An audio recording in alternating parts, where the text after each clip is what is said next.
تو اللہ تعالیٰ قرآن میں کیا کہتے ہیں؟ فلا صدق ولا صلی. دنیا کو اس نے ہاں میں بتا رہا تھا، ابو طلحہ انصاری آئے، نبی سے عرض کیا یا رسول اللہ، اللہ کہہ رہے ہیں محبوب جی صدقہ کرو، یہ سارا باغ میں نے کیا کیا؟ صدقہ. ہمارے نبی نے فرمایا بخن بخن واہ واہ ذاک مال رابح، تو بڑا قیمتی مال ہے، پوری پراپرٹی اٹھا کے لے آئے.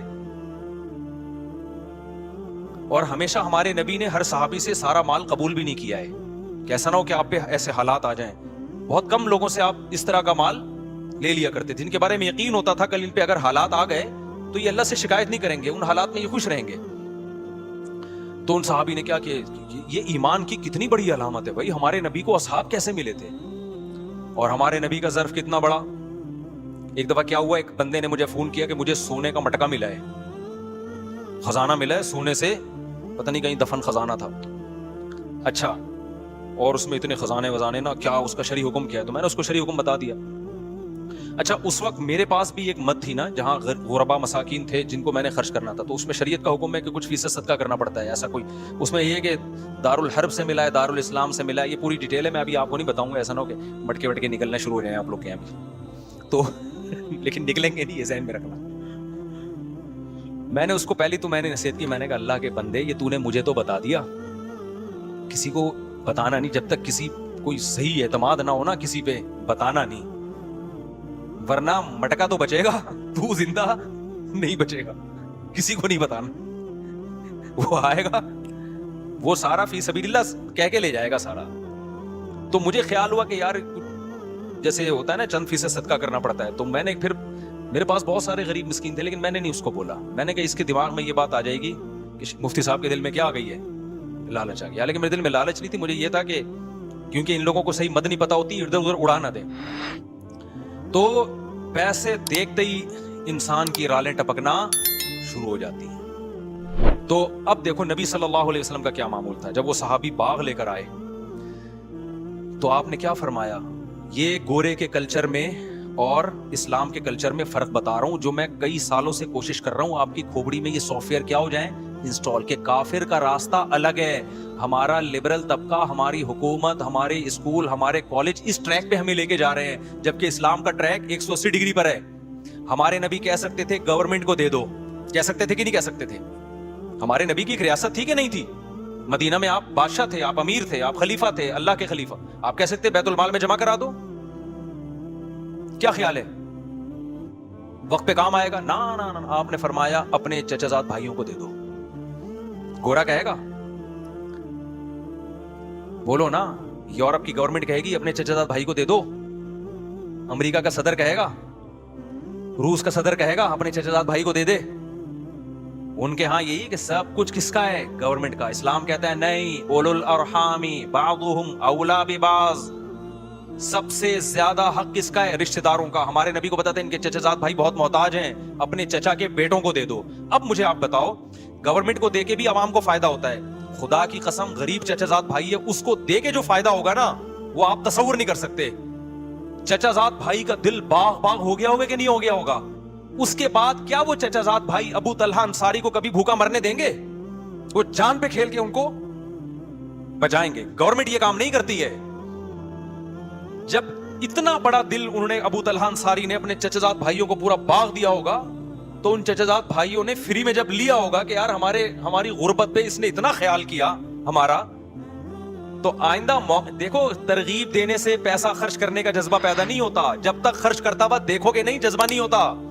ہم نے اپنے بڑوں کو دیکھا ہے نا ایسے اللہ کی راہ میں اڑاتے ہیں، تو ان کو دیکھ کے ہمارا بھی دل بڑا ہوتا ہے کہ یار ہمیں بھی چاہیے کہ ہم کیا کریں؟ خرچ کریں. تو ابو طلحہ انصاری کے بھائیوں نے کیا تصور کر سکتے ان کو کبھی بھوکا مرنے دیں گے؟ وہ ان کے موت کے بعد ان کی بیوہ کا بھی خیال کریں گے، ان کے بچوں کا بھی خیال کریں گے. تو اسلام کیا چاہتا ہے؟ انسانوں کا آپس میں ریلیشن مضبوط ہو. کفر چاہتا ہے انسانوں کا آپس میں ریلیشن جانوروں گدے گھوڑوں جیسا ہو. انسانوں کا گورنمنٹ سے ریلیشن مضبوط ہونا چاہیے، جبکہ گورنمنٹ کوئی چیز، کوئی دل تھوڑی ہے گورنمنٹ کے پاس، کوئی احساسات ہوتے ہیں حکومت کے پاس، کوئی جذبات ہوتے ہیں. تو گورنمنٹ سے آپ کے تعلقات اچھے ہو کے گورنمنٹ بڑھاپے میں کیا آپ سے باتیں کرے گی، آپ کو لطیفے سنائے گی، آپ کو گلے لگائے گی، آپ کے دکھ درد میں شریک ہوگی، کچھ بھی نہیں سوائے پیسہ دے دے گی آپ کو ریٹائرمنٹ پہ. جبکہ انسان کو جذبات کی ضرورت ہے، محبت والے جذبات. آپ کے لیے کسی کا دل دھڑکتا ہو, آپ کے لیے کوئی روتا ہو. یہ انسان کی نیچر ہے. انسان کو اللہ نے تنہا پیدا نہیں کیا, انسان کو انسانوں میں پیدا کیا ہے. انسان کو ریلیشن نہیں ملے گا تو وہی حال ہوگا جو اس مالدار کا ہوا, کروڑوں روپے خرچ کیے اور ہمارے استاذ کے پاس آ کے رو رہا ہے کہ میں کھانستا ہوں تو نہ میری بیوی پانی کا پوچھتی ہے نہ میری اولاد پانی کا پوچھتی ہے, مرنے کا انتظار کر رہے ہیں. یہ میں نے جمعے میں ایک واقعہ سنایا تھا نا, ادھورا رہ گیا تھا وہ واقعہ. وہ ہمارے ایک دوست تھے, جامعۃ الرشید میں ڈرائیور ہیں وہ پہلے ڈیفنس میں کہیں چوکیدار تھے. میں نے ان سے پوچھا یار آپ نے ڈیفنس میں چوکیداری کیوں چھوڑ دی؟ کہہ رہے ہیں یار ایسا واقعہ وہ ہمارا کھوپڑی پٹھان تھا, وہ کہہ رہا ہمارا کھوپڑی گھوم گیا. میں نے کہا کیسے گھوم گیا بھائی تمہارا کھوپڑی؟ کہہ رہے ہیں یار میں جس گھر میں چوکیداری کرتا ہوں سیٹھ کا انتقال ہو گیا, اس گھر کے سیٹھ کا انتقال ہو گیا تو ایمبولینس آئی جنازہ رات کو 2-2:30 بجے. تو ایمبولینس والا نے بولا بھائی ان کے بیٹے کو بولو کہ وہ ابا کا انتقال ہو گیا ہے. کہہ رہے انتقال ہاسپٹل میں ہوا, بچہ گیا نہیں وہاں. تو میت جب گھر آئی ہے تو کہہ رہے میں گیا, میں نے اس کے بیٹے کو جگایا, بھائی تمہارے ابا کی ڈیتھ ہو گئی ہے. کہہ رہے ہمارے گاؤں میں تو رونا دھونا کئی مہینے تک تعزیت چلتی ہے, رو رہے ہوتے ہیں, ڈپریشن میں چلے جاتے ہیں. کہہ رہے میں گیا, میں نے اس کو اٹھایا, اٹھا ہی نہیں. بولا عیدی سینٹر والوں کو بولو غسل کفن دے کے دفن کر دیں. اور یہ واقعہ بھی 20-25 سال پرانا ہے. اب تو اور ترقی کر لی ہے بھائی ڈیفنس نے. اب تو یہ چھچور پنا بھی نہیں ہے کہ عیدی, وہ سارے ڈیفنس والے ایسے نہیں ہیں بھائی, بہت سے اچھے بھی ہیں جو بیان سنتے ہیں ہمارا, ان کے علاوہ کی بات کر رہا ہوں. تو کہہ رہے کہ یہ حال, کہہ رہے میں نے کہا یار یہ انسان کا بچہ ہے, یہ تو اس سے تو گدھا اچھا ہوتا ہے. باپ کی میت آئی ہوئی ہے باہر, ہم تو کئی مہینے, میرے جب والد صاحب کا انتقال ہوا 6 مہینے میں ٹینشن سے نکلا نہیں تھا. حالانکہ ہم تو اتنا سوچ کے بھائی موت تو برحق ہے, پھر بھی 6 مہینے تک مجھے ٹینشن مسلسل رہی ہے. تو وہ کہہ رہے ہیں کہ یار یہ کیسا آدمی ہے بھائی. تو کہہ رہے ہیں میں نے کہا اس جگہ کو چھوڑو, ان لوگوں کو چھوڑو, ورنہ ہم بھی, ہمارا دل بھی پتھر ہو جائے گا. یہ تو نبی صلی اللہ علیہ وسلم قوم عاد اور قوم سمود کے آثار سے گزرتے تھے نا, تو منہ چھپا لیا کرتے تھے, کپڑا ڈھانپ لیا کرتے تھے تاکہ اس عذاب کو نہ دیکھیں. بخاری کی حدیث ہے قوم سمود کے آثار سے آپ گزرے, صحابہ نے وہاں پانی, کنووں سے پانی نکال کے آٹا گوندا, آپ نے سارا آٹا پھینکنے کا حکم دیا کہ ان کنووں سے پانی بھی نہ پیو. حالانکہ کنووں میں تو کوئی خرابی نہیں تھی نا, لیکن علماء نے حکمت لکھی ہے کہ اس سے دل سخت ہو جاتے ہیں. اس سے دل کیا ہو جاتے ہیں؟ پتا ہے بھائی قوم سمود تھی, اللہ کا قہر آیا اس کے اوپر, انہی کنووں سے آپ پی بھی رہے ہو اور آٹا بھی گوند رہے ہو, تو اللہ کے عذاب کا جو خوف ہے نا وہ آہستہ آہستہ کیا ہو جائے گا, کم ہو جائے گا. تو یہ حکمت تھی اس میں. تو ایسے علاقوں میں, علاقہ تو ڈیفنس میں تو ہر طرح کے لوگ ہیں, اچھے بھی برے لوگ بھی, لیکن ایسی جگہ چوکیداری کرنا جہاں اس طرح کے لوگ رہتے ہوں. تو ہمارا پٹھان دوست ہے, اس نے بولا یار ہم بھی, ہمارے بھی کہیں ایسا نہ ہو جائے, تھوڑے دن میں ہمیں بھی اپنے ابا کیا لگیں گے بھائی, بوجھ لگیں گے. ہم کہیں گے یار اس کے تو جنازہ باہر پڑا ہوا ہے, ابا نہیں آ رہا, اور ہم سارا دن ابا کے پاؤں دباتے رہتے ہیں. تو یا تو وہ بے وقوف ہیں یا ہم بے وقوف ہیں. تھوڑے دن میں ہو جاتا ہے انسان. اس نے کہا, ہم نے کہا چوکیداری چھوڑو, کسی مدرسے میں ڈرائیونگ کرو پھر جا کے. تو نبی صلی اللہ علیہ وسلم نے حضرت ابو طلحہ کو کیا حکم دیا, یہ باغ چچا زاد بھائیوں کو دیا. بعض دفعہ آپ نے بیت المال میں بھی جمع کروایا, وہ بھی ضرورت ہے, گورنمنٹ کو بھی ضرورت ہوتی ہے, لیکن صحابہ بیت المال میں بھی دیتے تھے, ان کو پتا تھا خرچ کس پہ ہوگا. ہمارے یہاں تو لوگ ٹیکس نہیں دیتے, زکاتیں بہت دیتے ہیں. ٹیکس کیوں نہیں دیتے؟ لوگوں کو حکومتوں پہ اعتماد نہیں ہے. اور خدا کی قسم یہ ہمارا مذہب ہے جس کی وجہ سے ملک چل رہا ہے, ورنہ غریب کو یہاں کوئی تھوکنے کے لیے تیار نہ ہو, کیونکہ گورنمنٹ کے نہ تو اولڈ ہاؤس ہے نہ غریبوں اور معذوروں کی مدد ہے. یہ تو مذہبی جذبہ ہے جس کی وجہ سے ہم معذوروں کو گھروں میں پال لیتے ہیں, بوڑھے ماں باپ کو گھروں میں رکھ لیتے ہیں ہم لوگ. تو خیر میں قرآن کی آیت جلدی سے کمپلیٹ کروں. قرآن کہتا ہے فلا صدق ولا صلی, موت کے وقت جب جان حلق کو پہنچ گئی, اب یہ کہہ رہے دم درود کرنے والا کوئی لے کر آؤ بھائی, ڈاکٹروں سے میرا کیس نہیں ہینڈل ہو رہا. اب اللہ کہتے ہیں جب آخری سفر ہوتا ہے, اب یہ کہتا ہے کہ بھائی اب اللہ اس سے شکایتیں شروع کرتے ہیں. فلا صدق ولا صلی, اللہ کہتے ہیں نہ تو نے صدقہ خیرات کیا, ولا صلی, اور 5 ٹائم اذان کی آواز تیرے کان میں آتی تھی, حی علی الصلاۃ, آ جاؤ نماز کی طرف, تیرے پاس نماز کے لیے ٹائم نہیں تھا.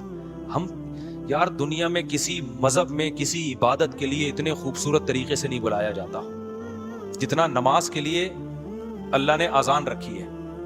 ہے کوئی دنیا میں مذہب جس میں عبادت کے لیے اتنے پیارے الفاظ ہوں؟ ہیں بھائی؟ کوئی سنتا ہے؟ کوئی ہو رہی ہے بھائی, بچپن سے سنتے آ رہے ہیں, اذان ہو گئی, بس لوگ پوچھ رہے تھے اذان ہو گئی, ہاں بھائی ہو گئی ہے. اس سے زیادہ اذان کو کوئی لفٹ نہیں کراتا. یہ تو پورا بیان ہے, اللہ کی پوری تقریر ہے کہ مسجد میں آ جاؤ نماز کے لیے.